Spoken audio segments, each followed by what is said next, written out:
Breaking news out of San Antonio. Spurs Hall of Fame coach Gregg Popovich has announced that he will not return to the sidelines this season after suffering a stroke in November. Now, our senior insider Shams Charania reported last week that Popovich's future remained, quote, uncertain after the medical episode late last year. Now, Popovich, he released this statement today commending the job of interim coach Mitch Johnson and saying in part, quote, the resolve and professionalism the players have shown sticking together during this challenging time has been outstanding. I will continue to focus on my health with the hope that I can return to coaching in the future. Shams joins us now. You reported, Shams, that Popovich met with the team today. What happened in that meeting?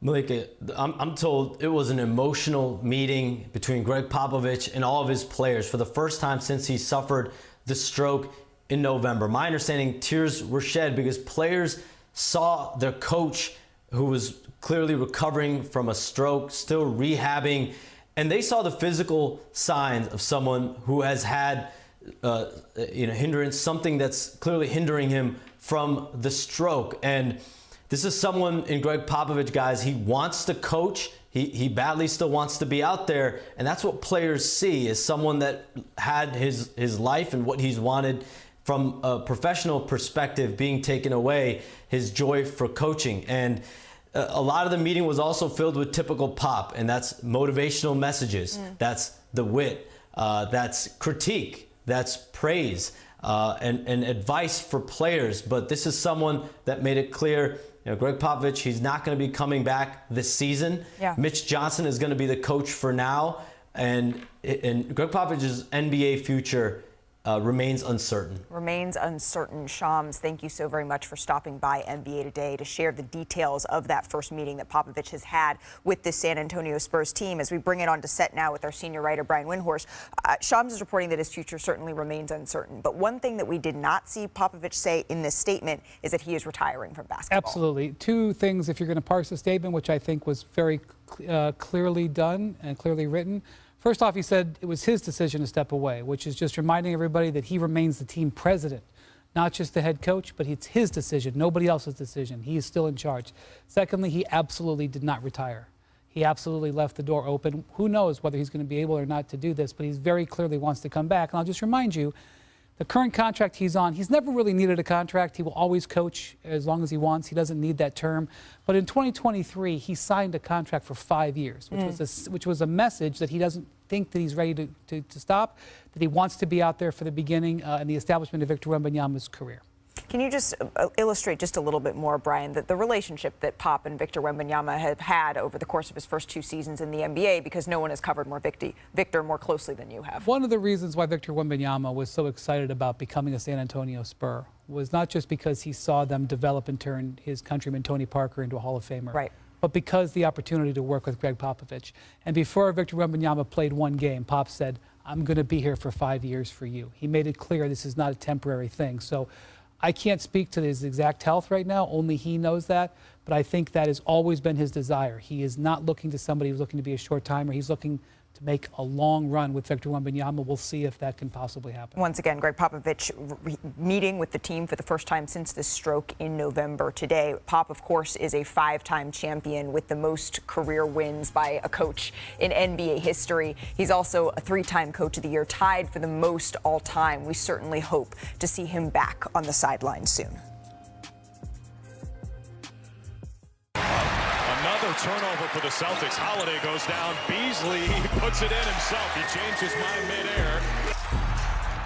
We have a packed show coming up here on NBA Today. You know, the Pistons, they won again, 8 straight for Detroit. How good are they actually? And is Cade a top 10 player in the league? Plus, Podcast P, he says he's on hiatus, but so are the Sixers in the win column. After dropping their 9th straight, where does Philadelphia go from here? And we have all the angles of Shaedon Sharpe's gravity-defying poster dunk of the year. NBA Today continues now. Oh, Shaedon Sharpe cocked it back. We're going to have to start leading the show with Detroit basketball a little bit more often, Brian Windhorst. The Celtics, they entered last night on a 6-game winning streak. The Pistons, they had won 7 in a row. So we're going to pick this one up in Detroit in the first quarter. Jason Tatum, watch him here. puts Cade Cunningham on some skates. Cade just had to stand and watch and admire. Just a nasty play there from Tatum. Touch wood there. But Cade would get his lick back here. Tatum right here turns it over. Pistons come the other way. Malik Beasley with the jam on the other side. Beasley would have a big game in this one. So to the third we go.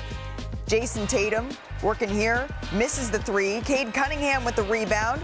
So he goes coast to coast and then finishes on the other end. Al Horford was stuck. He did not know where to go. Well, and then a few minutes later, Cunningham gets to that little mid-range spot, hits from there. He finished with 21 points, 11 assists in this one.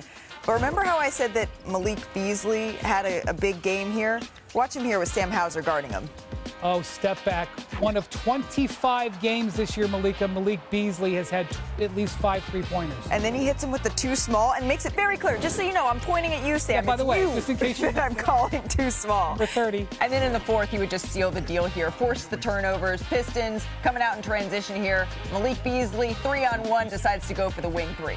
Grade A fast break basketball right there. 26 points for Beasley off the bench in the victory here, 117-97. Shades of Rip Hamilton coming off the screen. Jalen Duren on the bench, counting out Detroit's wins, 8 in a row. Oh yeah, young man, 8 in a row is right. Here's what it sounded like after the game. Just play my song. I don't gotta say it. Fix on again. What is that? Yes, sir. We ain't done. So let's go in the bonus on the Pistons. They've already won more games this year than the last 2 seasons combined, and here are some reasons why. Under first-year head coach J.B. Bickerstaff, the team's defensive efficiency, it has improved from 25th last season to 11th this year. They've gone from the bottom 4 to top 4 in paint points per game allowed. This offseason, the Pistons also acquired veteran shooters Malik Beasley, Tobias Harris, Tim Hardaway Jr. That's helped them improve from bottom 5 in three-point shooting up to 12th. And the NBA, it's a stars league. This year, Cade Cunningham has taken a leap to an all-NBA level. He's one of 2 guys to average 25 points, 9 assists this season, along with the reigning MVP, Nikola Jokic. So let's take a listen to Cade Cunningham. This is everything that we wanted to do is, turn this franchise, restore this franchise, what we said a lot. And so to see it come into fruition now is a great thing. I'm happy for the city.